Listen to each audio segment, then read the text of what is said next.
kamar untuk makan siang dan istirahat. Setelah istirahat siang, anak-anak lanjut mandi sore sekitar jam 2:30, langsung menuju masjid sholat asar. Setelah sholat asar, anak diarahkan lagi ke kelas ngaji untuk ngaji. Setelah pulang ngaji mendekati maghrib, anak-anak ke masjid lagi, sholat maghrib sampai isya saja, sampai isya. Setelah isya pulang ke kamar, pulang makan, habis makan lanjut sekolah ngaji lagi. Sampai jam 9:30, baru belajar sebentar untuk belajar ada PR atau ada apa di sekolah umumnya, lanjut tidur. Wajib tidur jam 10 atau jam 10. Iya, sudah wajib tidur ya Bu, itu udah kalau nggak tidur akan dihukum. Oke. Untuk hukuman, tidak hukuman, kita tidak sebenarnya kita tidak membicarakan hukuman ya Bu, tapi takut ada anak-anak yang melanggar peraturan. Pertama akan ada dinilai pengurangan nilai akhlak. Jadi anak itu pertama dia akan dikurangkan nilai akhlak, gitu ya Bu ya. Apapun bentuk pelanggarannya, nilai akhlak akan dikurangkan. Kalau nilai akhlak sudah berkurang, maka berkuranglah semua nilai yang lainnya. Jadi mempengaruhi nilai yang lainnya. Untuk hukuman fisik tidak ada, tapi untuk hukuman hafalan, hukuman jongkok, hukuman berdiri itu tetap ada seperti pondok-pondok pesantren tradisional zaman dahulu masih kita budayakan ya Bu. Setelah itu untuk waktu kunjungan kita ada di sebulan sekali. Di minggu pertama atau minggu kedua akan diinfokan oleh wali kelasnya masing-masing nanti. Tapi untuk bulan ini ada di tanggal 26. Untuk bulan ini aja. Bulan Juli. Ya. Untuk ini aja ya. Juli ya. Untuk bulan ini aja ya Bu. 26. Untuk bulan seterusnya akan ada di minggu pertama atau minggu kedua, itu akan diinfokan oleh wali kelas masing-masing sesuai dengan kesiapan Pak Kiai. Karena setiap kita mudifa atau kunjungan, kita akan mengikuti majelis taklim bersama Pak Kiai. Jadi kita ikut prosedur Pak Kiai. Untuk pembayaran SPP kita kenakan tanggal 10 per bulannya maksimal. Apabila orang tua lupa maka akan dihubungi. Seperti itu Pak Bu. Untuk titipan bagaimana? Untuk titipan makanan bisa, apapun kekurangan anak kita, titipan makanan bisa dititip di pos satpam tanpa harus ketemu anak atau memaksa ketemu anak atau meminta dipertemukan dengan anak. Karena setiap kali pertemuan dengan anak maka akan ada pengurangan nilai. Tidak, memang mungkin di wali kelas tidak melihat, tapi CCTV memantau siapa saja harinya bertemu dengan orang tuanya. Untuk pengiriman makanan tidak boleh makanan kering atau ciki-cikian, coklat-coklatan. Kita mengutamakan makanan lauk pokok basah atau buah-buahan secukupnya, tidak berlebihan. Itu bisa dititipkan di pos satpam, menuliskan nama jelas, kelas dan kamar. Nanti dia diantar ke asrama. Apabila dilanggar peraturan ini, maka makanan tidak sampai ke anak. Apabila berlebihan, misalnya cikinya 5, wafernya 1 pak, tidak begitu ya Bu. Karena anak kita utamakan makan nasi. Iya, jadi anak tidak diperbolehkan makan dalam kamar. Untuk nyemil-nyemil tidak diperbolehkan, maka anak ada ruang makannya tersendiri. Kalau untuk mudipah boleh dibawa sedikit saja makanan, jangan berlebihan ya Bu ya. Untuk apa lagi Bu?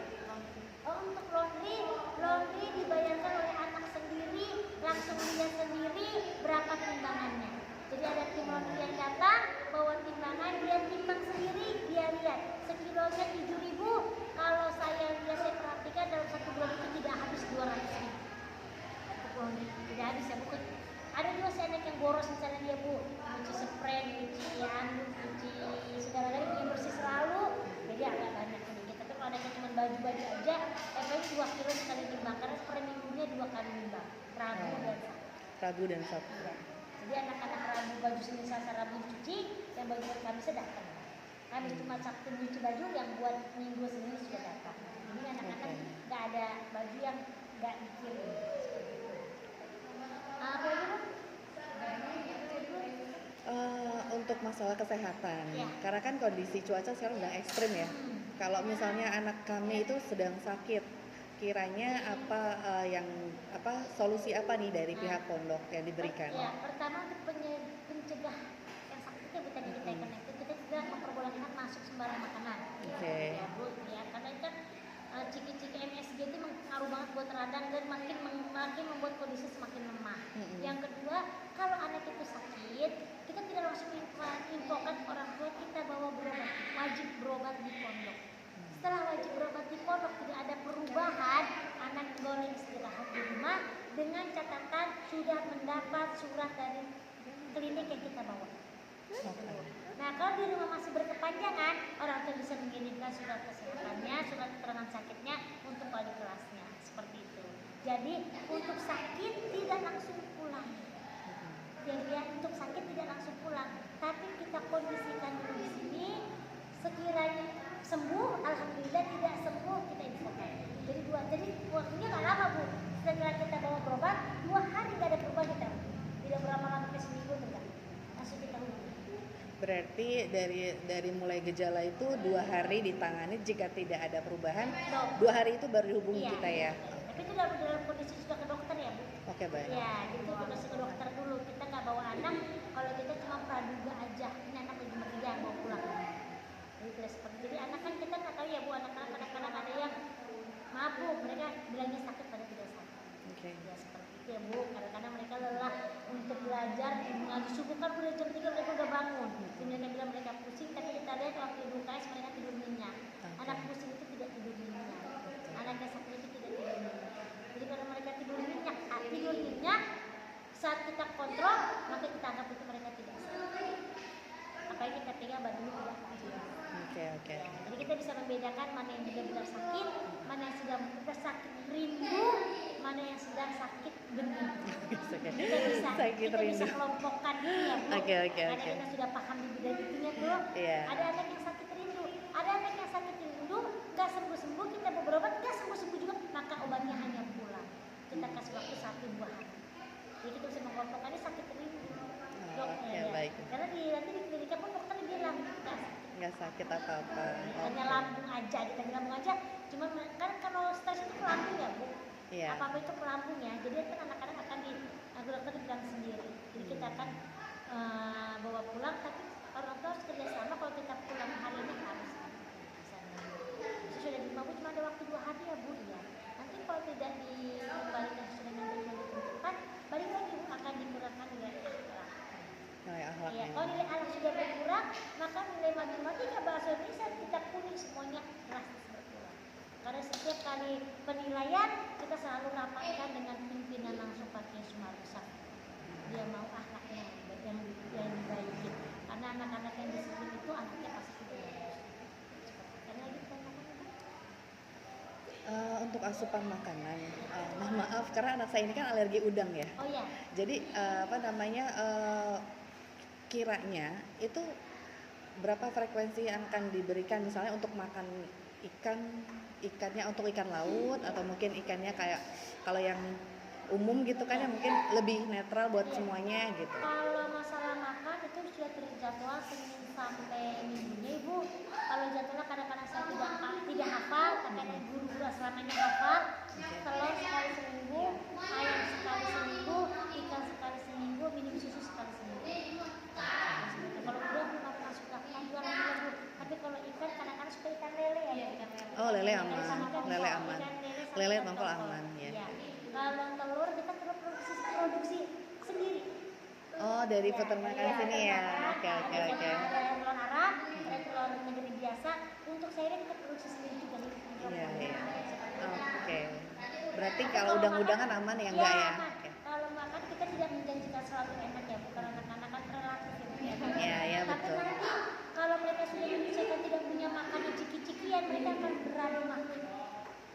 Mereka akan makan sendiri, memang sebulan 2-3 bulan mereka akan bergejolak. Iya, penyesuaian. Iya, penyesuaian. Tapi kalau setelah kita budayakan tidak ada makanan ringan yang berlebihan, maka anak-anak semua biar makan malam. Kalau dulu kita masih budayakan tentengan masuk ke dalam, yang KFC, yang McD, yang apa, yang GoFood, yang apa, anak-anak nggak makan. Mereka tahunya makanan yang diantar orang tuanya. Yeah. Kalau seperti itu jadi tidak usah mondok. Ya kan bu, kita kan mondok itu menyeragamkan. Kebersamaan. Ketika yang satu santri dikirimin terus tiap minggu, santri yang satu tidak pernah dikirimin, maka Kesenjangan sosial situ ya. jadi kita berhenti. Oke. Ya seperti jadi ada agak terdengar lain, kita tidak mengirim makanan yang berlebihan karena kita membuat biar semuanya anak semua serentak sama, kalian mondok sama, tidak ada Betul. perbedaan kaya dan miskin. Betul. Jadi kami tidak memperbolehkan membawa makanan berlebihan karena kan biasanya pondok itu jumlahnya banyak nih, Betul. yang keranjang, Iya. sehingga anak-anak gak makan, mereka ngambil aja di kamar, nyeduh indomie, nyeduh mie gelas, nyeduh energen, Iya. belum dan minyak, siang indomie, sore pop mie. Jadi ketika radang, pihak orang tua bertanya, kok anak saya radang ya Bu? Kita bertanya lagi, ibu bawa apa? Belum bawa cabenya, belum sausnya. Oke. Makanya kita semenjak kita berlakukan seperti itu, alhamdulillah Bu, radang, lambung itu sudah berkurang. Yang ada gatal-gatal juga berkurang ya Bu, karena kita Gatal-gatal. Karena penyakit pondok ya. Oh iya. Kalau kita kebetulan dijemur Bu, jadi tidak masuk Oh. ke pengering. Oke. Gatal-gatal sangat Iya. berkurang. 90% gatal-gatal berkurang. Kalau nggak membawa penyakit anaknya sendiri ya Bu. Nah, tadi karena dibahas soal gatal-gatal saya jadi kepikiran. Untuk kebersihan kasur. Kasur itu kira-kira berapa kali akan dikeluarkan dari kamar? Ya, kalau untuk ini kita kembali lagi kepada anak-anaknya, setiap hari Minggu mereka itu wajib membersihkan kamar, lemari dan segalanya. Jadi Oke. kalau mereka rajin, mereka akan mengeluarkan kasur mereka semua sendiri. Seperti itu. Jadi kita ada kata-kata semua kasurnya deh. Oke. Terus paling tiap hari Minggu ya Bu, dari pagi sampai sore untuk kebersihan mereka. Tiap hari Minggu. Kalau hari Jumat itu marhalah itu Bu store hafalan. Jadi Setiap hari kalau- Minggu? Setiap hari Jumat. Oh, hari Jumat. Iya. Jumat itu untuk setoran hafalan. Mm-mm. Kalau kelas 1 biasanya juz 30, kelas 2 juz 29, kelas 3 juz 1 memang bukan tahfiz tapi kita ada kurikulum untuk hafalan. Jadi kalau dia hafal, dia bisa mengikuti kurikulum yang hafalan itu maka dapat sertifikat ya. Seperti itu. Jadi kalau anak kita nggak dapat sertifikat berarti belum tuntas. Belum tuntas. Iya, jadi lanjut kelas 2 hafalan yang kemarin sudah digugurkan. Gitu. Sudah gugur berarti yang di hafalan juz 30-nya. Tapi alhamdulillah banyak yang tuntas ya. Ya, seperti itu. Ada lagi Bu, ditanya aja Bu, enak. Untuk prosesnya setelah ini selanjutnya apa? Untuk sampai Setelah ini. masih Oh, mos ya.